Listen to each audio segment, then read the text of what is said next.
ایسا لگ رہا تھا جس طرح سے بہت زیادہ کتے اس سڑک کے اوپر موجود ہیں جو بھونک رہے ہیں. یہاں تک کہ ہمیں کالے رنگ کے کچھ کتے اس سڑک پر بھاگتے ہوئے بھی دکھائی دیے. تو میرے دوست دانیال نے کہا کہ آگے نہیں جاتے، کہیں ایسا نہ ہو کہ یہ کتے ہمیں نقصان دے دیں. ہم لوگ موٹر سائیکل پر ہی تھے. اتنے میں جو میرا تیسرا دوست تھا کامران، وہ اپنے ساتھ ایک بال لے کر آیا ہوا تھا. اس نے کہا کہ یہ بال اس سڑک کے اوپر پھینکتے ہیں، دیکھتے ہیں کیا ہوتا ہے. تھوڑی دیر گزری، وہ کتے جیسے بھونک رہے تھے، پھر وہ وہاں سے جو آگے ویرانے تھے کتے ان طرف چلے گئے.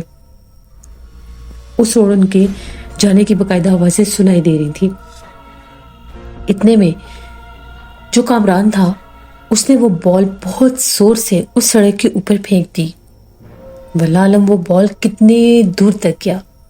اس نے کہا کہ ایسا کرو، اب جیسے موٹر سائیکل کی لائٹ ہے اس کو جلاؤ اور ہم لائٹ میں دیکھتے ہیں بال واپس آتا ہے یا نہیں. ہم لوگوں نے لائٹ آن کی اور سڑک پر دیکھنے لگ گئے. تھوڑی دیر گزر گئی، کوئی پتہ نہیں بال کہاں جا کر گرا، کتنی دور جا کر گرا، کوئی بال نہیں آیا. تقریباً 4 سے 5 منٹ ابھی ہوئے ہوں گے. باقاعدہ ایسا لگا کسی نے بہت زور سے وہ بال ہماری طرف پھینکا ہے. جیسے وہ بال ہم لوگوں کے بائک کے بالکل پاس آ کر گرا، ہم لوگ تو بہت زیادہ ڈر گئے. کامران جلدی سے بائک سے اترا اور اس نے وہ بال اٹھا کر دوبارہ اس طرف پھینک کر کہا جو کوئی بھی ہو سامنے آؤ. ہم نے اس کو منع بھی کیا کہ یہ حرکت مت کرو، یہ جگہ بہت بھیانک ہے، تم یہ کام کیوں کر رہے ہو. جیسے اس نے وہ بال اس طرف پھینکا، ابھی بال واپس نہیں آیا تھا. ہم نے موٹر سائیکل کی روشنی میں دیکھا دور وہاں پر جیسے سڑک کے درمیان کوئی بیٹھا ہوا تھا. ایک دم سے وہ جو کوئی بھی تھا وہ کھڑا ہو گیا اور جیسے ہم لوگوں کی بائک کی طرف ہی وہ چلتا ہوا آ رہا تھا. دیکھا تو وہ ایک عورت تھی، سرخ رنگ کا لباس پہنے ہوئے، گھونگھٹ نکالے ہوئے. ایک دم سے وہ اتنی بھیانک آواز میں چلائی اور غصے سے بولی کہ جان پیاری ہے تو یہاں سے چلے جاؤ ورنہ تم تینوں کو میں یہی ختم کر دوں گی. ہم لوگوں نے بس یہ سننا ہی تھا. بائک سٹارٹ کیا، فوراً کامران کو اوپر بٹھایا، اس کی بھی چیخیں نکل گئی.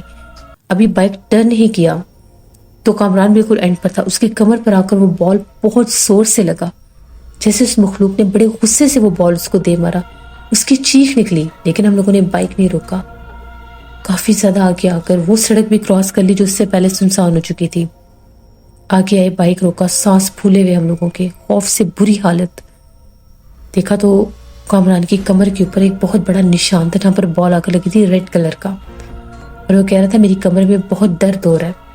ہم نے اسے کہا کہ ہم نے تمہیں منع کیا تھا کہ یہ شرارت مت کرو. جب اس مخلوق نے اپنا آپ ظاہر کر دیا تھا تمہیں دوبارہ کیا ضرورت تھی وہ بال پھینک کر اس کو آگے سے یہ کہنے کی، غصہ دلانے کی. خیر ہم لوگوں نے اسے تسلی دی، پانی وغیرہ پلایا، گھر لے کر گئے، اس کو کچھ نارمل کیا تو اس کو اس کے گھر چھوڑ آئے. ڈرے ہوئے ہم لوگ بہت تھے. اس رات ہم لوگ سو ہی نہیں سکے، تینوں دوست ہم لوگ ڈرتے رہے. کچھ عرصہ تو کامران ٹھیک رہا لیکن آہستہ آہستہ وہ ویک ہونے لگ گیا. اکثر کہتا تھا کہ مجھے بہت ڈر لگتا ہے، مجھے رات کو جیسے کوئی چیز ڈراتی ہے.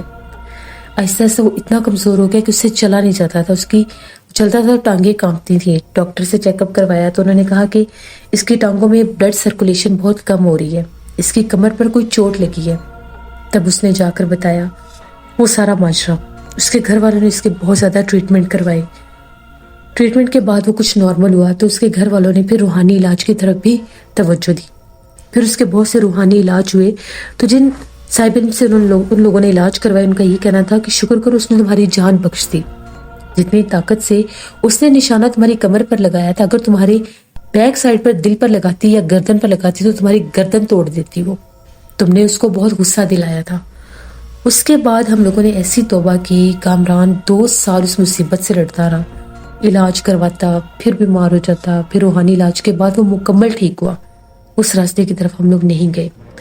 وہ بھیانک چڑیل والی سڑک آج بھی وہاں پر موجود ہے اور اب وہ سڑک اتنی خوفناک ہو چکی ہے کہ دن میں بھی وہاں پر کوئی نہیں جاتا اور رات کو تو باقاعدہ اس سڑک کو بند کر دیا جاتا تھا کہ کوئی بھی بھولا بھٹکا اس چڑیل والی سڑک پر نہ جا نکلے. تو یہ ایک کہانی تھی ہمارے علاقے کی جو میں نے آپ کے ساتھ شیئر کی. وہ شکریہ ابرار آپ کا. کبھی بھی ایسی غلطی نہیں کرنی چاہیے. جانے انجانے میں لوگ ایسے کام کر جاتے ہیں جنات کو دیکھنے کے شوق میں یا آزمائش کے شوق میں تو وہ نقصان اٹھاتے ہیں. اللہ سے ہمیشہ رحم مانگنا چاہیے. اپنا فیڈ بیک مجھے ضرور دیں. آپ لوگوں کو آج کی ہارر سٹوری کیسی لگی؟ آپ لوگ بھی اپنی ہارر سٹوریز شیئر کر سکتے ہیں ڈسکرپشن باکس میں دیے گئے ای میل آئی ڈی nushinvik57@gmail.com پر. اس کے علاوہ آپ لوگ مجھے کمنٹ باکس میں بھی سٹوری شیئر کر سکتے ہیں. اپنا بہت سا خیال رکھیے گا. اپنی ڈھیروں دعاؤں میں مجھے، میری فیملی، میرے پورے پاکستان کو یاد رکھیے گا. میرے چینل کی سٹوریز کو پسند کرتے ہیں تو سٹوری کو لائک کیا کریں، فرینڈس کے ساتھ شیئر کیا کریں اور چینل کو سبسکرائب کرنا مت بھولیں. انشاءاللہ کل پھر ملاقات ہوگی. Thank you for listening my stories. Stay blessed. اللہ نگہبان.